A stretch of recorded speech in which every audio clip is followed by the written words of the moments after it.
प्रश्न 1। शैक्षिकी मूल्यांकन का मुख्य उद्देश्य क्या है? ए। विद्यार्थियों को रैंक देना। बी। विद्यार्थियों की सीखने की क्षमता और सुधार पहचानना। सी। शिक्षकों का मूल्यांकन करना। डी। परीक्षा प्रणाली को नियंत्रित करना। सही उत्तर बी। विद्यार्थियों की सीखने की क्षमता और सुधार पहचानना। एक्सप्लेनेशन। शैक्षिकी मूल्यांकन का उद्देश्य केवल अंक देना नहीं, बल्कि सीखने की प्रगति और कमजोरियों की पहचान करना है। प्रश्न 2। क्रियात्मक शोध एक्शन रिसर्च का मुख्य उद्देश्य क्या होता है? ए। नई शिक्षा नीति बनाना। बी। शिक्षण में आने वाली समस्याओं का समाधान करना। सी। नई किताबें लिखना। डी। परीक्षा प्रणाली बदलना। सही उत्तर बी। शिक्षण में आने वाली समस्याओं का समाधान करना। एक्सप्लेनेशन। क्रियात्मक शोध शिक्षक द्वारा अपनी कक्षा में आने वाली समस्याओं को हल करने के लिए किया जाता है। प्रश्न 3। शैक्षिकी नवाचार का अर्थ क्या है?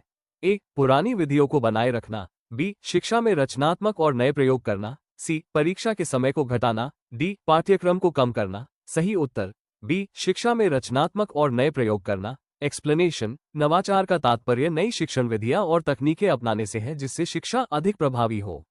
प्रश्न 4। सतत और व्यापक मूल्यांकन (CCE) का क्या अर्थ है?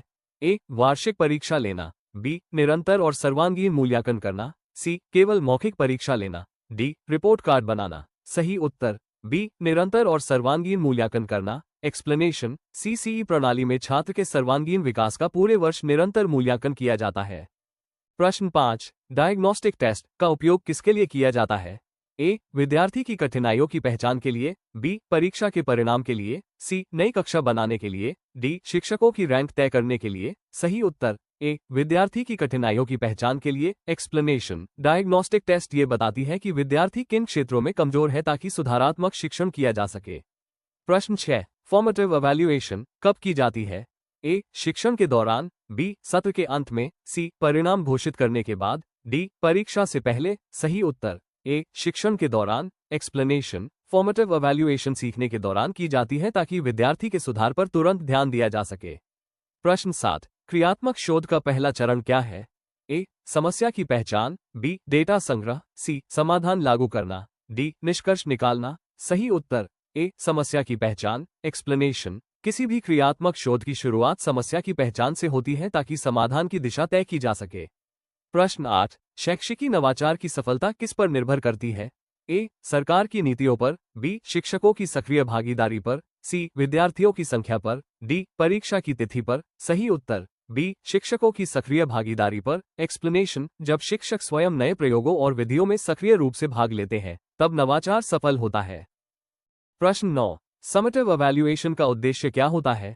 ए। सीखने में सहायता करना। बी। सत्रांत उपलब्धि का मूल्यांकन करना। सी। कमजोर विद्यार्थियों को पहचानना। डी। शिक्षण प्रक्रिया रोकना। सही उत्तर बी। सत्रांत उपलब्धि का मूल्यांकन करना। एक्सप्लेनेशन। समेटिव इवैल्यूएशन सत्र के अंत में विद्यार्थियों के कुल प्रदर्शन का आकलन करने के लिए की जाती है।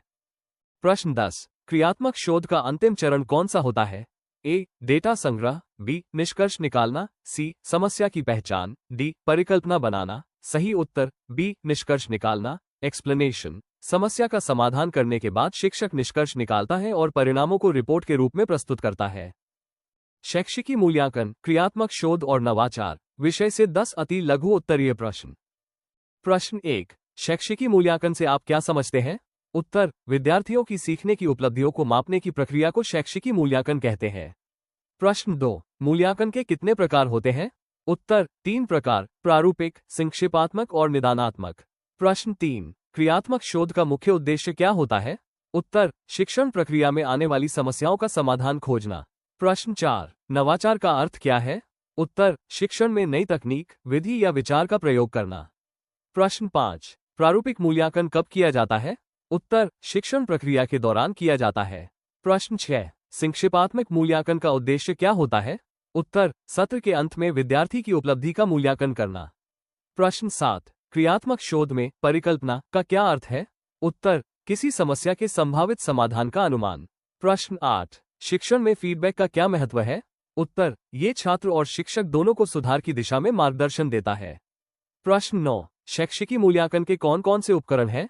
उत्तर। प्रश्न पत्र, अवलोकन, मौखिक परीक्षा, प्रोजेक्ट आदि। प्रश्न 10। नवाचार के 2 उदाहरण लिखिए। उत्तर। स्मार्ट क्लासरूम का उपयोग, प्रोजेक्ट आधारित शिक्षण। शैक्षिकी मूल्यांकन, क्रियात्मक शोध और नवाचार विषय के सबसे महत्वपूर्ण लघु उत्तरीय प्रश्न।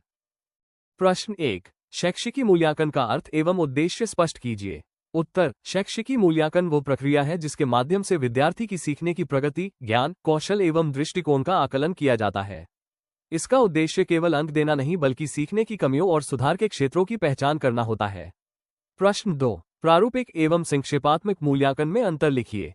उत्तर, प्रारूपिक मूल्यांकन शिक्षण के दौरान किया जाता है जिससे छात्र की प्रगति पर नजर रखी जा सके। संक्षेपात्मक मूल्यांकन शिक्षण के अंत में किया जाता है जिससे अंतिम उपलब्धि ज्ञात होती है। प्रश्न 3, निदानात्मक मूल्यांकन क्या है? उत्तर, जब किसी विद्यार्थी को किसी विषय में कठिनाई होती है तो उसकी कमजोरी का कारण जानने के लिए किया गया मूल्यांकन निदानात्मक मूल्यांकन कहलाता है। प्रश्न 4, क्रियात्मक शोध, एक्शन रिसर्च की विशेषताएं लिखिए। उत्तर, यह व्यवहारिक समस्याओं को हल करने के लिए किया जाता है। ये छोटे स्तर पर किया जाता है। इसका उद्देश्य शिक्षण में सुधार लाना होता है। प्रश्न 5, नवाचार शिक्षण में क्यों आवश्यक है? उत्तर, नवाचार से शिक्षण अधिक रुचिकर, प्रभावशाली और व्यवहारिक बनता है। यह विद्यार्थियों में जिज्ञासा और रचनात्मकता बढ़ाता है। प्रश्न 6, क्रियात्मक शोध के मुख्य चरण कौन कौन से हैं? उत्तर, समस्या की पहचान, परिकल्पना बनाना, योजना तैयार करना, क्रियान्वयन, परिणाम का मूल्यांकन। प्रश्न 7, मूल्यांकन में शिक्षक की भूमिका क्या होती है? उत्तर, शिक्षक मूल्यांकन की योजना बनाता है, उचित उपकरणों का चयन करता है, विद्यार्थियों के प्रदर्शन का विश्लेषण करता है और सुधार के सुझाव देता है। प्रश्न 8, आंतरिक मूल्यांकन के लाभ लिखिए।